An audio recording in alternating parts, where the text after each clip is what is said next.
buat anak didik Ibu, ketemu lagi dengan Ibu belajar bahasa Indonesia. Kita masuk aja materinya menyambung pertemuan yang sebelumnya. Hari ini kita masih masuk novel ya, tapi part 2 gitu ya.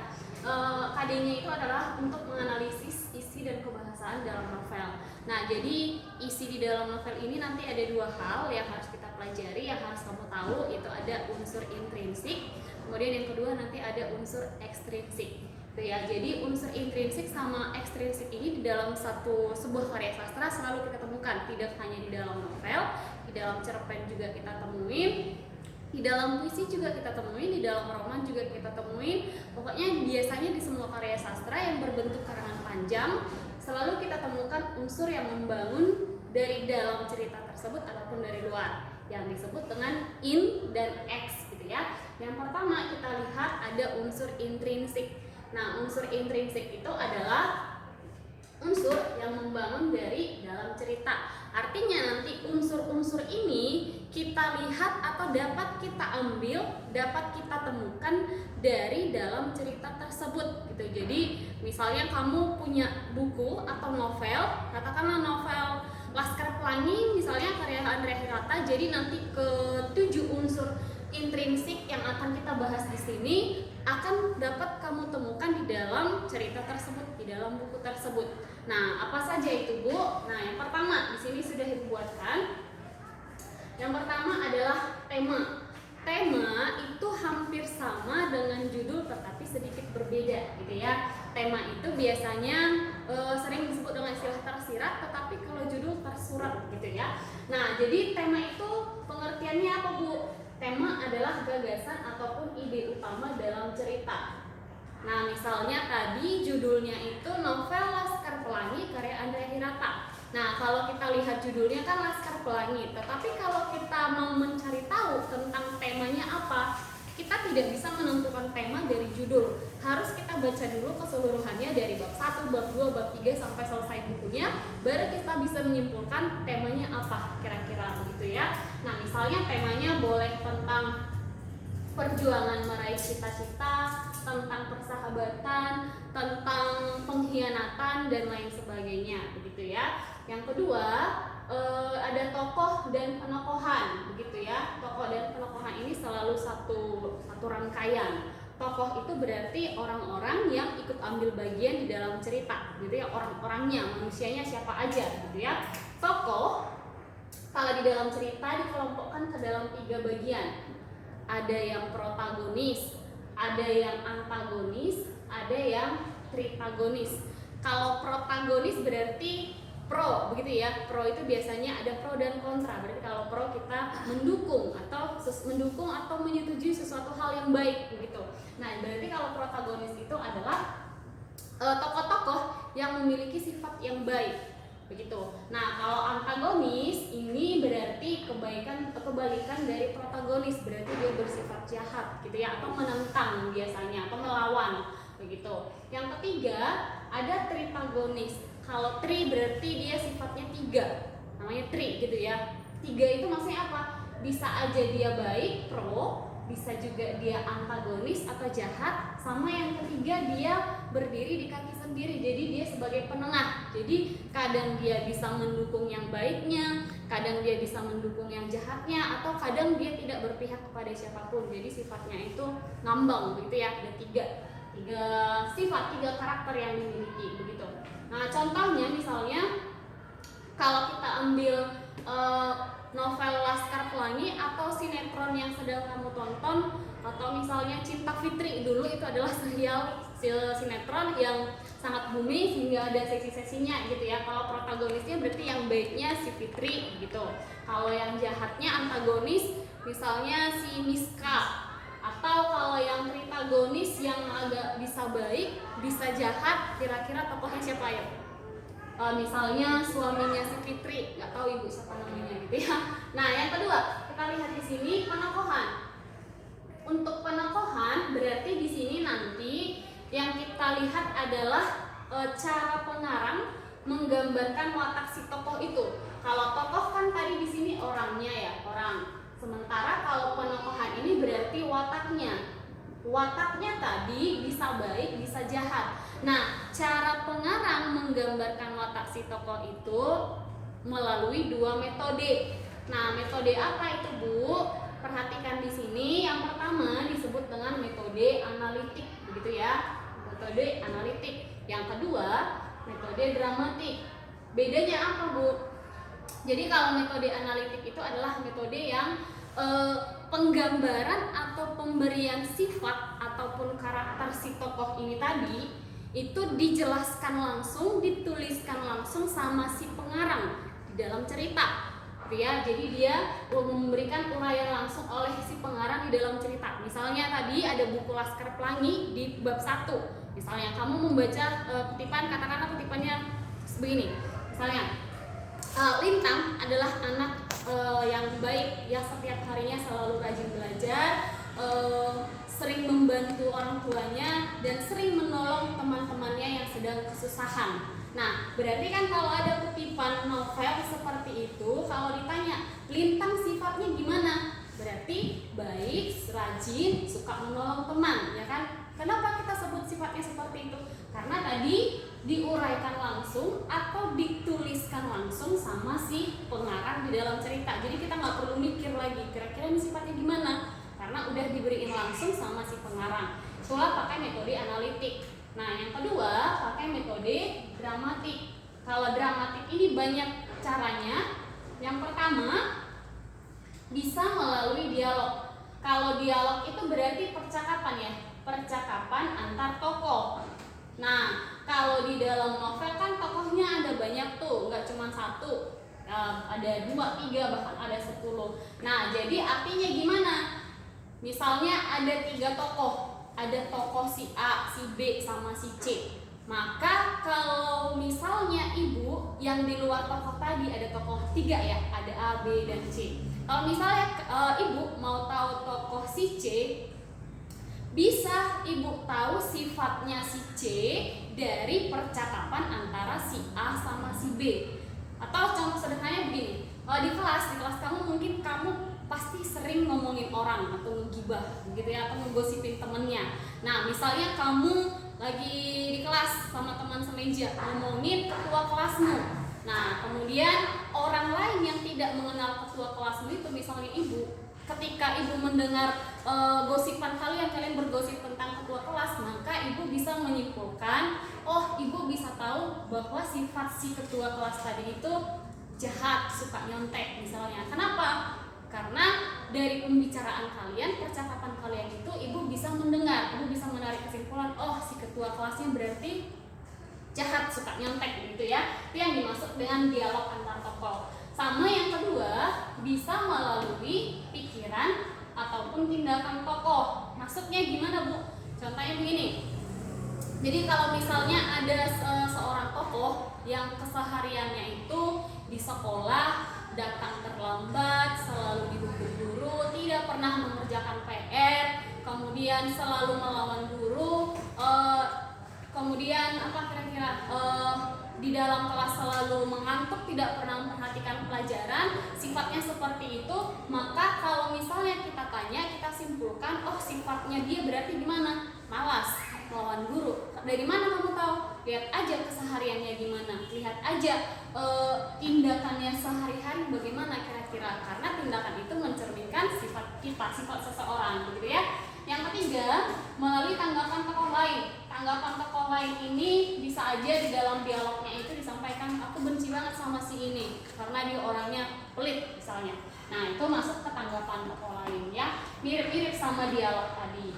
Nah, itu aja untuk tokoh. Yang ketiga, ada yang namanya alur ataupun sering disebut dengan plot gitu ya. Alur itu adalah rangkaian peristiwa cerita. Nah, biasanya alur ini mirip sama struktur. Kalau struktur kemarin kan udah kita pelajari ada 5 atau 6. Nah, jadi alur ini mulai dari diperkenalkan cerita tersebut sampai kemudian naik, kemudian turun. Disinilah yang disebut dengan alur, rangkaian peristiwa cerita tersebut. Ada 3 jenisnya. Yang pertama ada alur maju, ada alur mundur, sama ada alur campuran, begitu ya. Kalau alur maju berarti ceritanya itu nanti misalnya dari zaman zaman yang akan datang, berarti dia berderet begitu ya, maju dia. Kalau mundur berarti dari zaman sekarang ke zaman SD dulu misalnya, artinya dari zaman sekarang mundur ke masa lalu, itu alur mundur. Nah kalau campuran berarti dia bisa aja di zaman sekarang menceritakan masa yang akan datang, masa nanti, kemudian setelah di masa nanti itu mundur lagi dia ke belakang ke zaman TK misalnya, maka itu menggunakan alur campuran gitu ya. Nah kaidah alur itu ada 4. Artinya kaidah itu apa Bu? Jadi ketika pengarang mengarang atau menuliskan cerita, sebuah cerita, dia harus mempertimbangkan kaidah alur ini. Artinya apa? Bagaimana supaya cerita yang disampaikannya itu nanti menarik dan tersampaikan dengan baik? Dia harus memperhatikan yang pertama plausibility, begitu ya. Yang kedua surprise, yang ketiga ada suspense, sama yang keempat ada unity. Nah, plausibility itu artinya apa Bu? Artinya nanti cerita yang disampaikan di dalam buku tersebut harus logis atau masuk akal begitu. Nah, kemudian surprise itu berarti sering disebut kalau kita terjemahkan ke kejutan gitu ya. Artinya apa? Kalau kita membaca sebuah buku kan pasti kita merasa atau menunggu sesuatu yang apa nih yang menarik nih. Kalau nggak ada yang menarik kan biasanya kita bosan. Kita membaca sebuah buku, kita udah masuk ke halaman 2, halaman 3, kemudian nggak ada yang membuat kita merasa greget seperti itu, maka buku itu bisa aja kita langsung lempar atau kita buang, tidak kita selesaikan gitu ya. Karena apa? Karena tadi nggak ada surprise-nya begitu, nggak ada kejutannya yang membuat kita merasa terpancing untuk menyelesaikan buku tersebut gitu. Sama yang ketiga ada suspense. Suspense ini adalah misteri gitu ya. Nah, apa maksud misteri? Jadi kalau di dalam cerita itu kan harus ada kejadiannya atau misterinya supaya itu tadi ceritanya menarik. Jadi jangan flat aja, harus ada sesuatu yang mengandung misteri lah. Bisa aja berupa masalah ataupun apapun itu, yang penting harus ada misterinya. Sama yang terakhir unity. Unity itu berarti padu ya, atau mengandung kepaduan. Padu itu berarti antara bab 1 sama bab 2 kan buku ya, atau buku novel itu kan biasanya terdiri dari 300 halaman, 100 halaman, kemudian dia ada per babnya ya, ada bab 1, bab 2, bab 3. Nah, maka dari bab 1, bab 2 sampai bab 3 dia harus padu. Padu itu artinya harus saling berhubungan, nyambung. Jangan misalnya di bab 1 dia bercerita tentang penculikan anak, kemudian di bab 2 tiba-tiba beralih ke monster, misalnya monster naga yang jatuh dari langit, kan udah nggak nyambung ya ceritanya. Masa dari bab 1 bab 2 udah lari. Nah, jadi tidak mengandung unity yang disebut dengan kepaduan begitu ya. Nah, yang keempat ada latar atau sering disebut dengan setting. Nah, setting ini ada 3. Ada tempat, waktu, sama suasana. Misalnya tempatnya di mana cerita tersebut, ada suatu kejadian, berarti kalau kita simpulkan kejadian itu terjadi di mana, misalnya di Danau Toba atau di ruangan kelas dan lain sebagainya.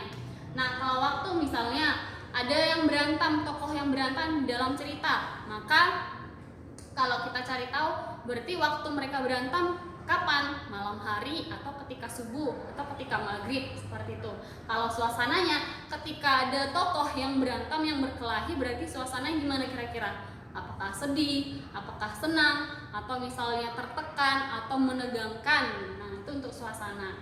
Yang kelima, kita masuk ke sudut pandang atau sering disebut dengan point of view gitu ya. Sudut pandang itu adalah posisi pengarang di dalam cerita atau strategi pengarang dalam menuliskan cerita. Itu disebut dengan sudut pandang. Ada 2 jenis sudut pandang yang dipakai di dalam cerita ya. Ada orang pertama dan ada orang ketiga. Jadi kalau pronomina kan ada 3 ya jenisnya, ada orang pertama, kedua, sama ketiga. Tetapi kalau di dalam sudut pandang yang kita temukan itu hanya 2, yaitu orang pertama dan orang ketiga. Orang kedua tidak ada di dalam cerita, begitu ya. Nah, orang pertama itu contohnya gimana, Bu? Orang pertama berarti kan ada aku. Artinya nanti menggunakan kata ganti aku di dalam cerita. Gue, saya, atau misalnya orang Ambon, beta. Atau misalnya kita orang Medan manggil awak, ya kan? Nah, boleh orang pertama itu. Sama orang ketiga, kalau orang ketiga contohnya berarti nanti dalam ceritanya dia pakai kata ganti iya, dia, mereka, ataupun penyebutan nama atau pemberian nama, Tony, Mira, Pak Ahmad, Pak Anwar, dan lain sebagainya. Nah, artinya gimana, Bu, kalau sudut pandang orang pertama sama orang ketiga ini? Jadi misalnya di dalam ceritanya itu ada kutipan, contohnya begini. Misalnya ada kutipan, anggap aja kutipan sebuah novel ya. Misalnya begini, aku berangkat ke sekolah setiap hari pukul 7. Sampai di sekolah, aku selalu menyapu ruangan terlebih dahulu, merapikan bangku dan meja supaya nanti ketika wali kelas kami masuk ke dalam kelas, kelas sudah bersih. Nah, kegiatan seharianku adalah seperti itu misalnya. Maka kalau ditanya sudut pandang yang dipakai pengarang kira-kira apa? Karena ada latar aku, maka orang pertama.